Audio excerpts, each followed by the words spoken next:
Hello everyone, সবাই কেমন আছো? আশা করি সবাই খুব ভালো আছো, আর আমিও ভালো আছি। আর সকালবেলা আমি চলে এসেছি ফুল তুলতে এসে দেখি এই গাছটা ভেঙে গেছে। স্থলপদ্মের গাছ কি বড় ছিল, কত ফুল হতো, কত কুড়িও আছে, বাট ভেঙে গেছে। তারপর দেখি যে না, এই গাছে ভাঙা গাছটাতে দু একটা স্থলপদ্ম ফুল হয়েছে, তো আমি সেগুলোই তুলে নিলাম।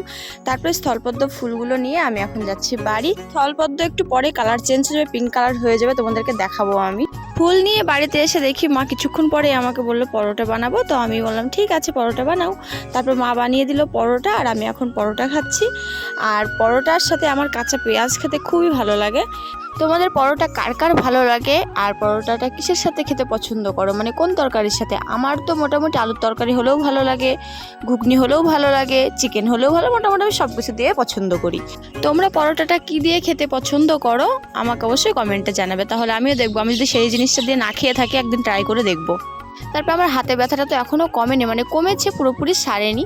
তো ডক্টরে বলেছে বেশ কিছুদিন মেডিসিন নিতে হবে, তো এখন আমি মেডিসিন চলছে, সেটারই মেডিসিন খেয়ে নিচ্ছি। মেডিসিন খেয়ে আমি তো ঘুমাচ্ছিলাম, তারপরে দেখি একটা পার্সেল এসছে আমার।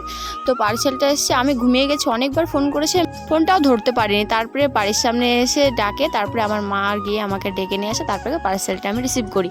আর এই পার্সেলটার ভেতরে কি আছে তোমাদেরকে দেখাচ্ছি, দাঁড়াও। তবে বিশেষ কিছুই নেই, এখানে আছে ফিয়ামার একটা বডি ওয়াশ, যেটা আমি ইউজ করব। আগে কখনো সেরকমভাবে করিনি, তবে এবারে ভাবছি ইউজ করব। যদি ভালো হয় তাহলে আবারও ইউজ করবো, ভালো না হলে ইউজ করবো না।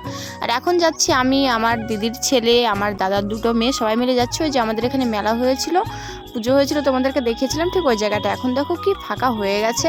তখন কত মানুষ থাকে, কত দোকান থাকে, আমরা কত আনন্দ করি, মেলা দেখতে আসি। জায়গাটার কত সুন্দরভাবে সাজায়, কত সুন্দর কদর থাকে, রাতে দিনে সবসময় মানুষ থাকে। আর এখন মেলা নেই, পুজো নেই, ঠাকুর নেই, এখন পুরো ফাঁকা।